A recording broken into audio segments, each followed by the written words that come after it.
Secula seculorum. Amen. Ô Marie conçue sans péché, Priez pour nous qui avons recours à vous.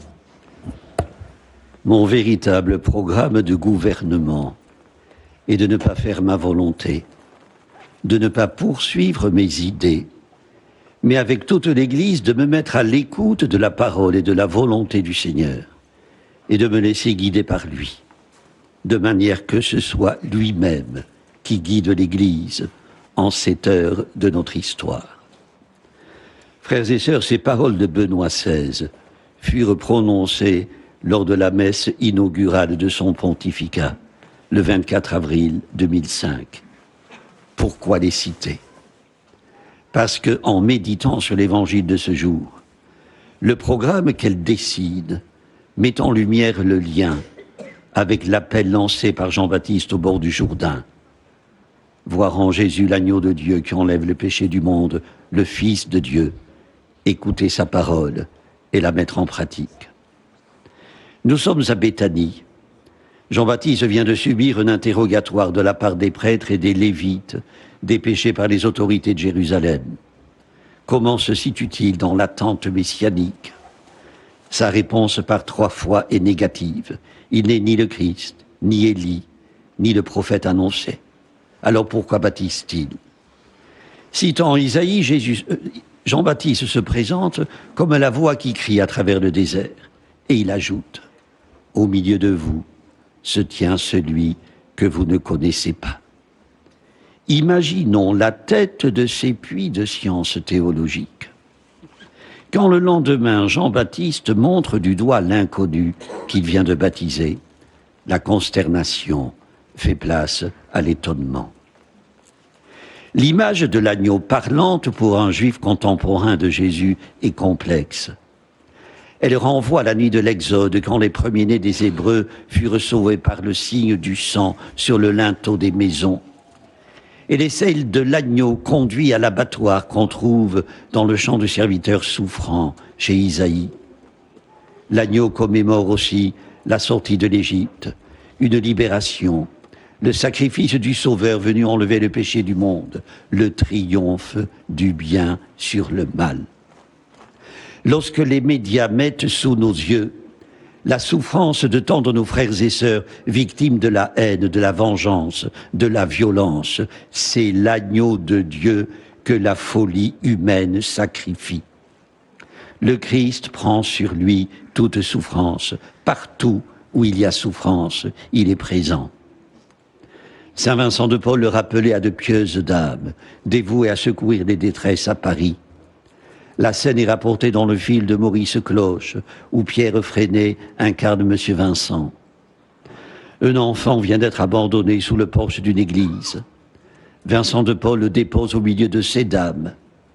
L'une d'elles, étourdiment, lui dit « Mais cet enfant est l'enfant du péché.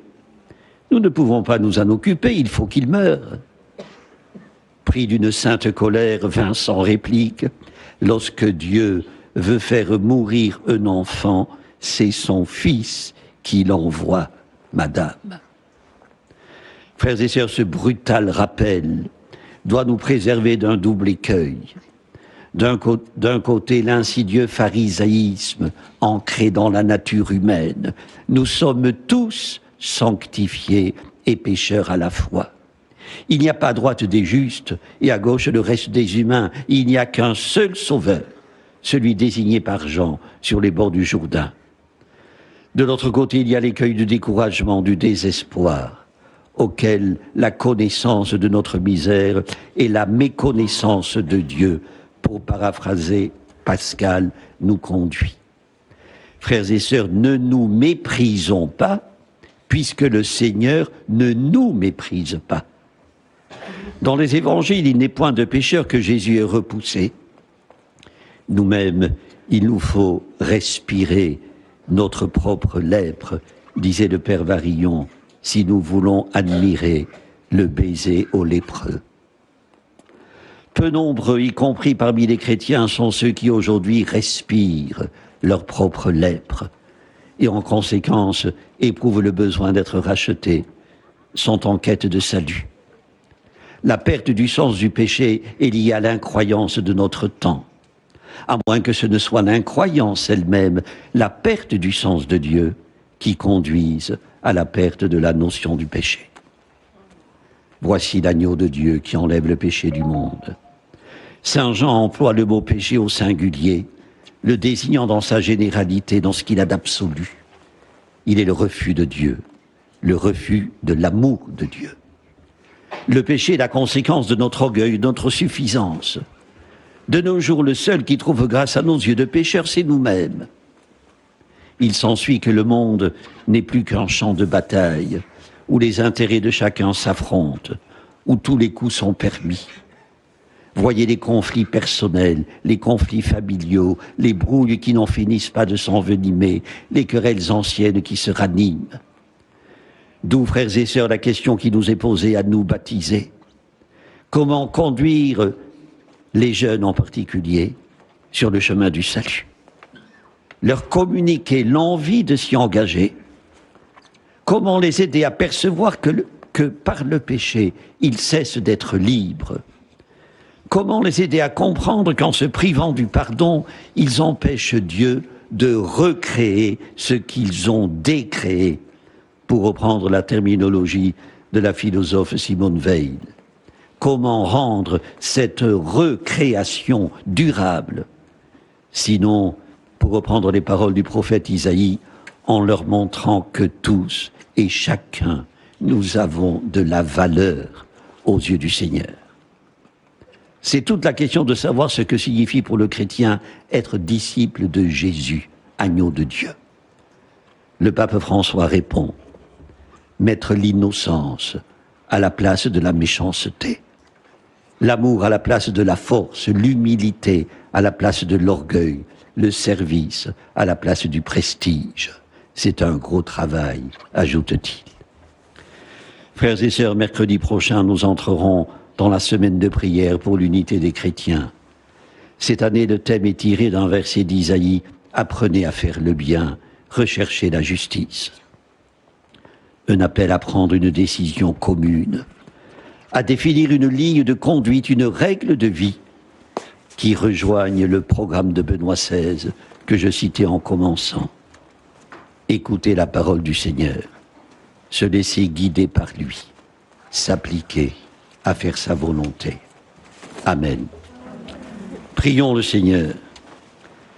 Dieu notre Père, toi qui en ton Fils bien-aimé nous appelles tous à partager ta vie, donne-nous de grandir dans l'écoute et la fidélité à ta parole, en témoin contagieux de l'Évangile, par Jésus, le Christ, notre Seigneur. Amen. Le Seigneur soit avec vous. Et avec votre esprit. Que Dieu Tout-Puissant vous bénisse, le Père, le Fils et le Saint-Esprit.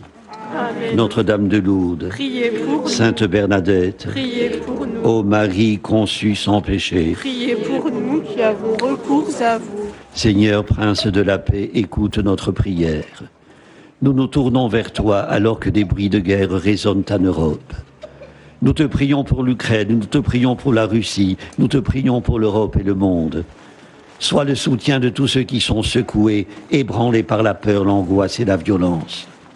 Brise l'orgueil des puissants, inspire la sagesse aux gouvernants, change les cœurs de pierre en cœurs de chair, maintiens en chacun de nous l'esprit d'amour qui distingue en l'autre un frère, une sœur et non un ennemi.